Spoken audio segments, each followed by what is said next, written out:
Our ability to recognize patterns is a part of life. It's a part of what makes us human, and it has a very important part to play in your fiction. Whether it's building world, character, or plot, patterns help to fill in the world and story in the reader's mind. Just as important as building patterns is breaking them. Why? Because it's part of the joy of reading. Seeing Luke rise to the occasion and destroy the Death Star by choosing to use the Force instead of his targeting computer is fun. Finding out there are exceptions to the severance procedure in the new Apple TV series is fun. Seeing how draconian the government of Panem is in the Hunger Games, and that there are chinks in the armor is not fun so much as engrossing for the reader. And that's why in part 8 of my Mastering Fiction series, we're going to talk about patterns, how to set them up, how they set expectations on the part of the reader, and how we can break those patterns to make your story more intriguing. And we'll do so by looking at patterns in terms of world, character, and plot. A quick reminder that while each of the Mastering Fiction videos are self-contained and you can watch any of them on their own, the first 8 build on one another.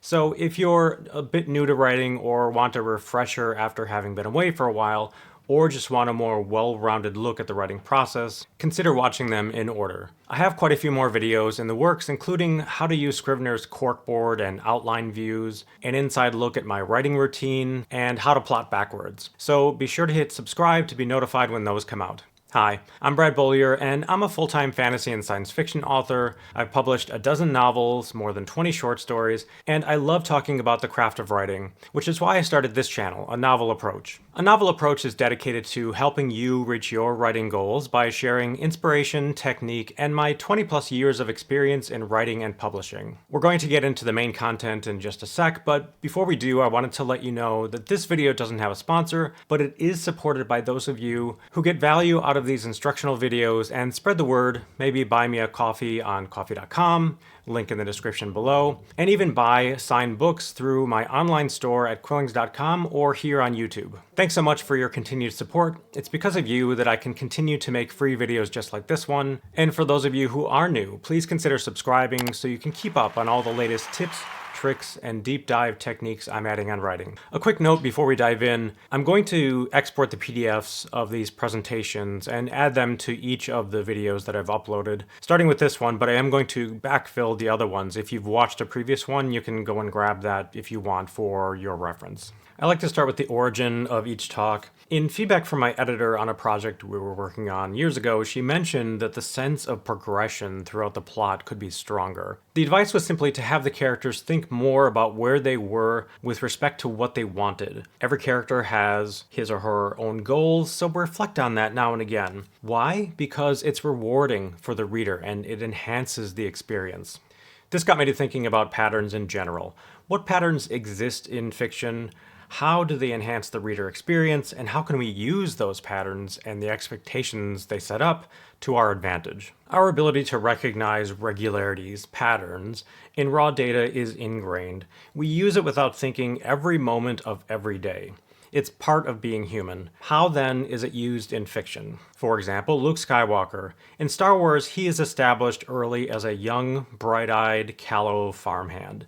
We see it in how he yearns to break free from Tatooine and join the rebellion, in how he rushes to find R2 when the droid leaves to find Obi-Wan Kenobi, in how he boasts to Han Solo about his piloting skills. These character moments build Luke's self in our minds. They set expectations for future actions once we get to know what he's like. The story can then either meet or break those expectations depending on the story's needs. In Uprooted, Naomi Novik's excellent novel, we see Agnieszka, an intelligent young woman, a budding sorceress, grow into her role as an apprentice to the dragon. She, and so we, know very little about what that job will entail because the dragon is very secretive and mysterious. She feels unsure of herself early, but grows into her power and confidence over the course of the novel. In many ways, Agnieszka and Luke are very similar. We see glimpses of their greatness early on, and those glimpses build in our minds, leading to expectations of how they will develop and the story will end. So can Agnieszka, for example, learn the nature of the deep, powerful wood before the end, and can she defeat it? Those are both examples of patterns in character, but there are others. In The Hunger Games, the world of Panem is slowly revealed. This isn't merely a matter of repetition, but of laying out a pattern. We see the spectrum of riches from the capital, which is very rich and ostentatious, all the way through the 12 districts, until we get to the end, District 12, where Katniss is from, which is very poor. We also see how things have gone for past champions, especially those from the poorer districts, and those from the richer ones who revere the games and train for them. Just like character patterns, Panem begins to build in our minds. We recognize patterns in the world the characters inhabit. And by doing so, we gain expectations from those patterns. The world should act a certain way once those patterns are set. In The Lord of the Rings, the progress of the Fellowship is constantly being marked by the proximity to Mount Doom, and also the distance that they've traveled from the Shire to get there. They go from the Shire to Bree to Rivendell to Moria, and on and on. As the Fellowship breaks, new destinations and goals are set, creating new patterns from the old. This is a pattern in plot, and like the other types, we subconsciously follow them, wondering when the pattern will break. Said another way, the reader knows something will happen to the characters to prevent them from reaching their goals, but when will it happen and what form will it take? So what do these patterns look like? I've used this story continuum on a number of different videos, but basically we're following a story. The past is on the left, the future is on the right. And during that story, we have some initial occurrence of a pattern. Again, this could be character, plot, or world. We'll have a repeat that starts to set us up for this pattern existing. And then we'll have a confirmation of some sort. Now, it's interesting to note that in children's stories, like the Three Pigs and the Wolf, there are two instances that set up the pattern. The House of Straw and the House of Sticks, before we get to the House of Bricks, which breaks the pattern. But in regular fiction, I think there will often be more. You'll set things up a bit more than you would in something simpler like a children's tale. However it's done, that will set up some expectation on the part of the reader. And then you can either meet or break that. And often you'll break it in different ways for different reasons. And that break changes our expectations and leads to a change of some sort. And that is interesting for the reader. So why do patterns work? Well, as I said, they're ingrained in us, but also the stories we've read since we were children put them there. More importantly, they're satisfying. Readers love finding new things, but they also like familiarity. And patterns provide this. They provide both. And there are different types of patterns, as I've alluded to. We're going to be talking about character, world, and plot, and a few more. So let's talk about patterns in character. As we've shown, there are patterns in character. And what do they accomplish? Well, they set precedent. They show us who this person is. In other words, they reveal character and do so in a much more satisfying way than telling us ever could. This is part of show, don't tell, that maxim that is told over and over again in books and fiction courses, and it's a good rule in general. There are some dangers. I'm going to talk about this in another video entirely, but in general, you want to show the character as they are instead of telling the reader what they're like. It's more satisfying and interesting to see them doing things and have the reader pick up on it.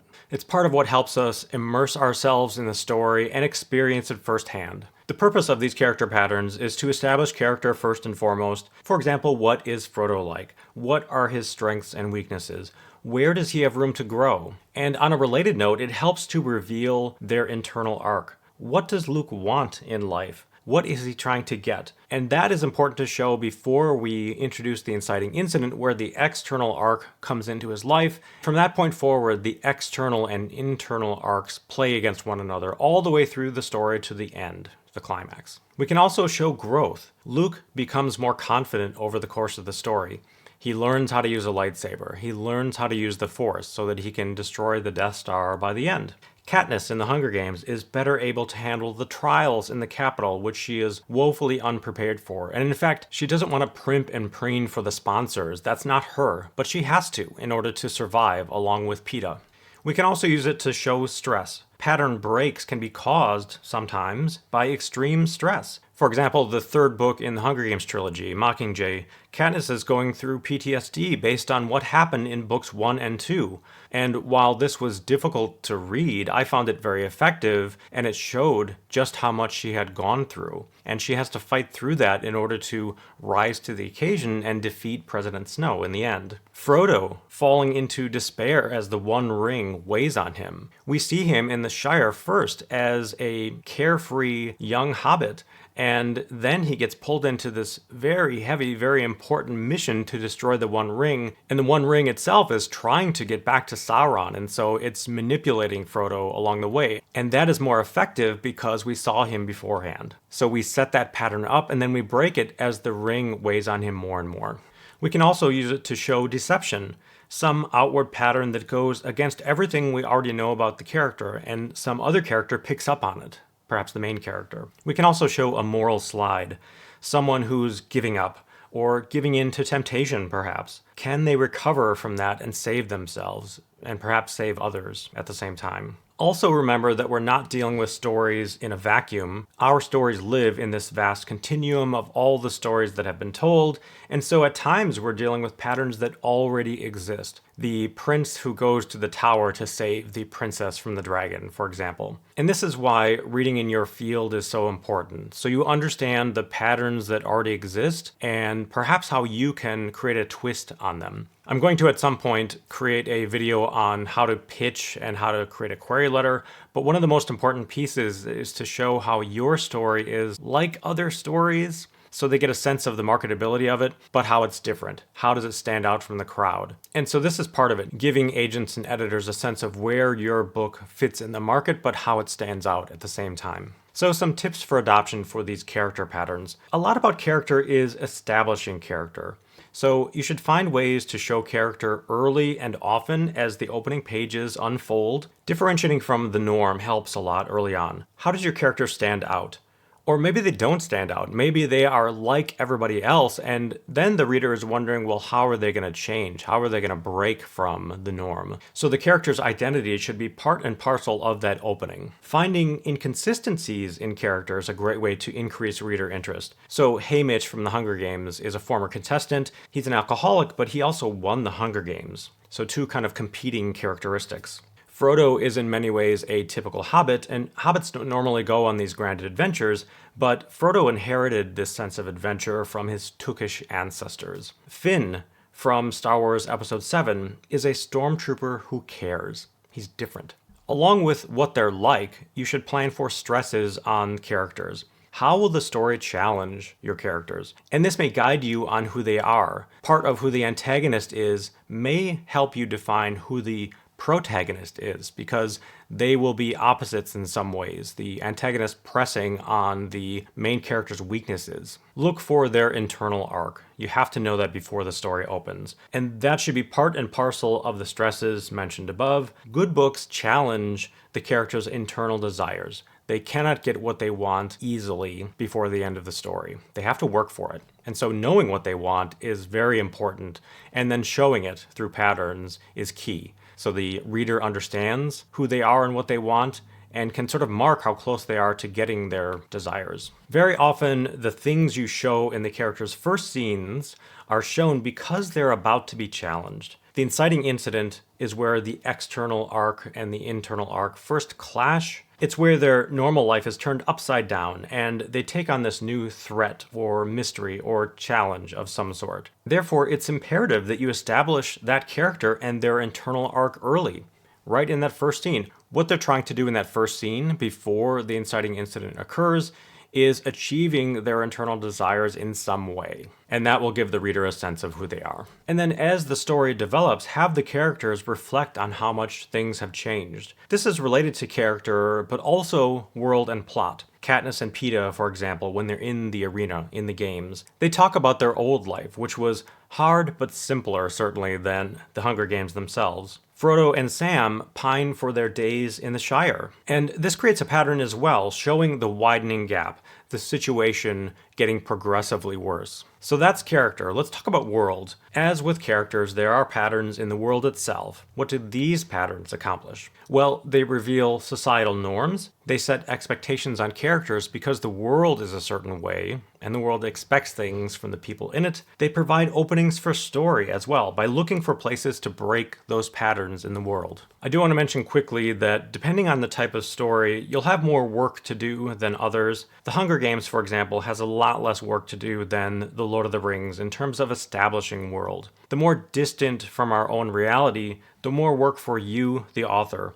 So pick and choose your battles wisely. Now, I'm not saying that you should make your stories simpler. If you want to write a secondary world epic fantasy, that's fine. Just understand that you will have more work to do in terms of revealing the world and fixing that in the reader's mind so they understand the environment the characters are in. For example, there are portal stories where we go from our world to another world, and so there's a grounding in our own world before we visit this fantastic place. There are near-Earth worlds, near future sci-fi, for example, historical fiction or historical fantasy, urban fantasy, and other hidden worlds, which are similar to portal stories. There are far future, distant world science fiction and secondary worlds like epic fantasy. And again, I'm not casting judgment on any of these types of stories, but you will have more work to do the more different from our own world yours is. And so early on, determine your world's rules. Now, I did a separate video on world building, so I'm not going to repeat all of that here, but you will think about things like what are the cultural and religious rules? How does magic or some science fictional element work? What is the political landscape like? Keeping in mind that politics could be internal to a company like Lumen Enterprises in Severance, the Apple TV series. Do geography and available resources play a part in your story? And how do all of these things affect character and plot? Think about adding exceptions to your world's rules. Adding exceptions can be a really fun way to build your world. In Severance, for example, people are severed. They have an implant in their brain, a microcomputer that divides their memories geographically. So when they go into Lumen Enterprises and down to the severed floor, they remember only what happens on that floor. And when they leave, they remember nothing of it, and they remember their prior life. And while they're on the severed floor, they can't remember their outie's life. And so the rule is you cannot, in either circumstance, remember what the other has done. Your innie can't remember your outie's life, your outie can't remember your inner's life. But then someone enters Mark Scout, the main character's life. It's Petey, his former department chief from Lumen, and he's on the outside and he remembers things that happened on the inside. He's been reintegrated. And so who did that? Because Petey didn't do it to himself. And what does Petey want? What do these other people want? So it's a very interesting wrinkle that's revealed partway through. In Arcane, the Netflix series, a utopia exists above ground in Piltover and an absolute dystopia below ground in Zaun. Why does Piltover exist? Why is it so rich? Well, you get the sense that it's built on the backs of the people who live below ground, much like Victorian-era London, which thrived on coal mining and child labor, that sort of thing. Using those exceptions can help you a ton to build plot and character. People are forbidden, for example, from leaving District 12, but Katniss does so early on in the first chapter. Severance in the Severance series is permanent, but then we see someone who's had the procedure reversed in Petey. So that wrinkle in the technology created a character who represents that change, and a political movement to find out what Lumen is really up to and maybe stop these severed procedures altogether. No one could possibly fire proton torpedoes into the exhaust port of the Death Star without the targeting computer, but Luke does, using the Force. So some tips for adoption for these world patterns. Setting up your world is difficult, and there's a tendency to want to show everything and explain it early. And I fall into this trap again and again. I still do it to this day, and I have to consciously remind myself that that's not satisfying to sort of jam world into the story, when what the reader really wants is to get into the character and sympathize with them, root for them, be horrified by what's happening to them, and so on, not get the background for why the science fiction works like it does. And so resist the urge to explain, and I know it's hard because you've spent so much time developing this world and what these characters like, and you think the reader needs to know that stuff, but they don't. Show the characters interacting with the world, a thing normal for them but wondrous for us, the readers. Similar to character introductions, you want to show the things that matter in terms of your world. What matters? Well, the things that shed light on the characters and the current state of the world, a world that's about to change. And by world, we mean to whatever extent the story decides to show it. For example, The Lord of the Rings is very vast. Arcane, the Netflix series, takes place largely in those two cities, the upper and lower cities, versus Severance, which largely takes place in a single town and a single building, Lumen Enterprises. Take the flashlight in a cavern approach to world building. You're going to be showing little glimpses of the world, and the reader is going to pick up on that and extrapolate. We do that as readers all the time, so trust that your readers will too. Show it bit by bit. Show the interesting parts to keep the interest high, show the relevant bits to support or enhance character and plot. Slowly but surely, the reader will fill in the gaps and be left with this grand vision of your world. One of my favorite maxims of writing in general is the writer brings 50% of the story, and the reader brings the other 50%. And I know the inclination is to explain more. You think the reader needs to know a lot, but you really have to remember how well you pick up on things and how much you want to relate to the characters and what they're up to, and not learn about the backstory and the explanations of how things work. You have to trust your readers. You have to trust that they're going to bring that 50% to the story. And if you can do that, if you can put trust in the reader, it will become so much more enjoyable and satisfying for them. And so as part of this, choose your scene settings with care. Pick locations that allow you to explore the world and its wrinkles. In other words, the world's rules and their exceptions. Consider locations that allow you to reveal character and plot. A character in their natural habitat, for example, will show one thing. Them in a place foreign to them will show another. They may be in ease in one place and in stress in another, and they will act differently in both places. So that may help you decide which setting to choose for which scenes. If you plan to have the characters change the status quo, it becomes imperative to show the status quo. We cannot appreciate the fall of the government in Panem unless we see how cruel it is. We cannot root for Frodo unless we see how dangerous the world will become if Sauron wins. And so use all of that to help you decide what your scenes are going to look like and where they're going to be shown, and use the world to your advantage. Okay, so we've talked about character patterns and world patterns. Let's talk about plot. What do these patterns accomplish? Well, they're signposts toward the climax, and perhaps just as importantly, they show progress from the inciting incident, the beginning of the story. So a story looks something like this, with, again, the past on the left, the future on the right, and we see how the world is before that point, and that is the old norm that sort of sets expectations for what the world is like for that character. And then we have some inciting incident, and that sets the character on some new path, and much of the story from that point forward is about that character trying to get the world back like it was before the inciting incident occurred. And then finally we have the climax and a wrap-up in the denouement. Let's talk about rising tension. Readers will put up with a lot if you only keep making things worse for the characters, but they can and will become numb to patterns that don't change. And if you want to know more about this topic in general, I made a whole video on just this, tension on every page. But we will have the sense of rising tension as the story develops, and that pattern, that rise in tension, has to vary in order for it to remain interesting over the long haul. One thing that helps with that is that the stakes should rise as we get closer to the end. And so this is not the story continuum I just showed. This is instead a graph of how high the tension is over the course of the story.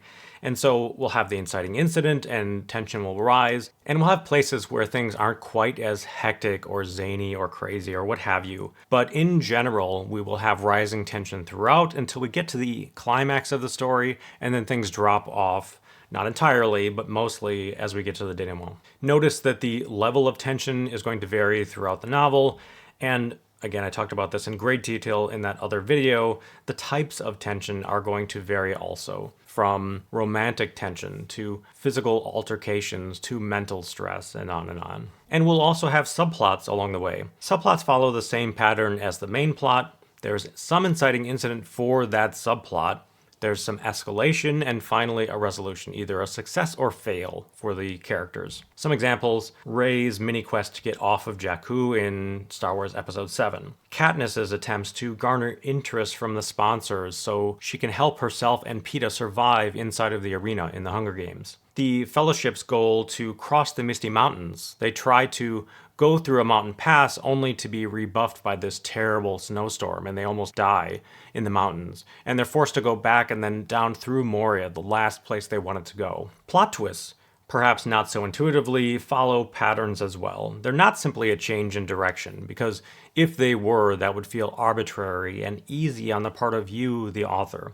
They have to be set up, but we have to avoid telegraphing them at the same time. Think of The Sixth Sense, and I've used this example for years, and I realize that many people by now have not seen it. If you haven't, it is a great film to watch twice.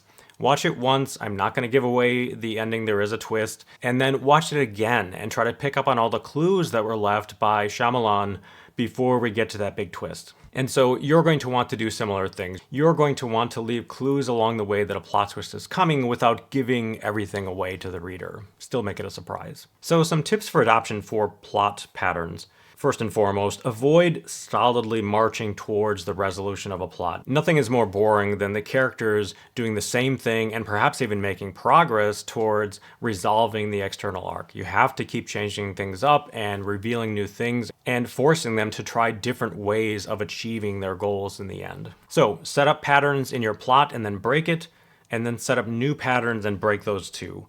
Use subplots to vary your angle of attack to keep that interest high and keep things changing, and also to give characters wins along the way, because you don't want to take away all successes over the course of the story, but you do want to make characters work for it, and that's the main purpose of subplots, is to make them work and then to give them something that they need to resolve the story. So let's talk about some pitfalls in these patterns, and these apply to any of them really, character, world, or plot. So again, we have the story continuum, and we're going to have some initial occurrence of the pattern, as we discussed earlier, and then maybe we don't follow up on that. We don't give enough of a sense of what a character is like or what the world is like, so that when we get to the pattern break, the reader won't really get it because you haven't properly established that pattern. And you may get feedback like, I don't really get this, or it's not satisfying. And so maybe it's a case where you have to set up a character a bit more.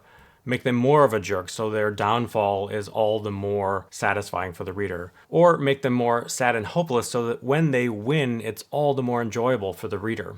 And then you could have improper setup. So we have our initial occurrence, but then your follow-ups aren't really reinforcing what you're trying to reinforce. It's a bit muddled. And so we have a repetition, we have this confirmation, but it's not really clear in the reader's mind, and so they will have muddled expectations. So by the time we get to that pattern break, that broken expectation isn't as powerful as it could be. It has a lowered impact on the part of the reader.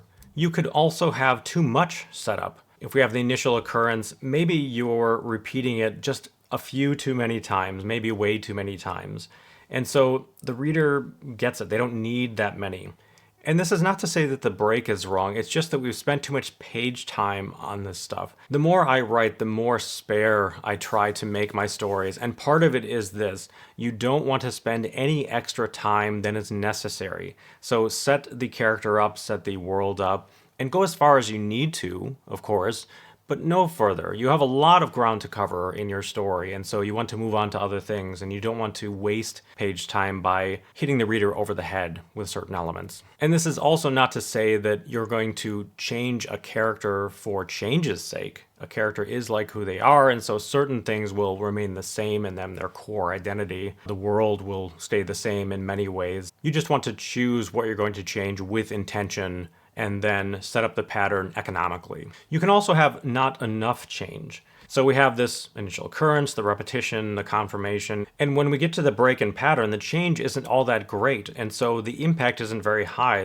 It's kind of boring for the reader if the character doesn't change very much, or the world doesn't change, that sort of thing. You can also have too much change. So again, we have this pattern, we set it up, and then we come to the break and things change too much. It becomes totally out of character, or it feels chaotic to the reader, and that can lead to confusion and frustration. And so you want to gauge how much you're going to change the pattern.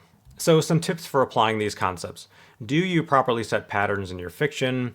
Set them early to give the reader a sense of what character and the world is like.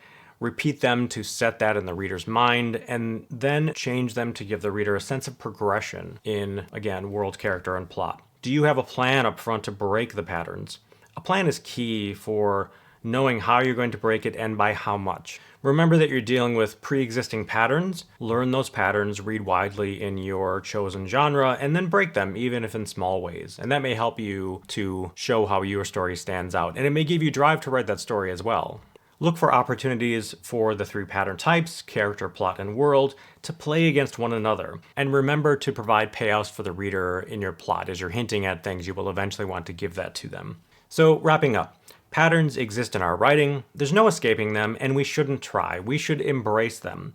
It gives you the chance to play with reader expectations more than you could otherwise. Look for links in the pattern between world, character, and plot. And in revisions, I often find that I don't understand everything about the world and the characters and who they are and what they really want for themselves until the first draft is done. And so you don't have to do all this up front or while you're writing. You can look for these in revisions, and then you can see what you can enhance or set up better or make more interesting when you make that pattern break. Patterns exist in our writing. We can't escape it, and we shouldn't try. We should be using them to help us get our story off to a running start and to keep interest high all along the way to the end of the story, and in the end to increase reader satisfaction, to make our stories more of what they already are: adventurous, scary, sexy, alien, or what have you. Now I'd like to turn it over to you. You may not use the same terms I've used here, but is this something that's on your mind while you write? Do you think you'll be able to use these patterns to help in your current projects? Do you have another way of looking at it than what I've presented? A perspective that might help fellow authors? If so, leave a comment below. As always, I hope you'll like and share this video with other writers and writer groups. I have plenty more videos on the way, so be sure to hit subscribe to be notified when those come out. I hope to see you in the next one. Until then, dream big, stay positive, and keep writing. Peace, everyone.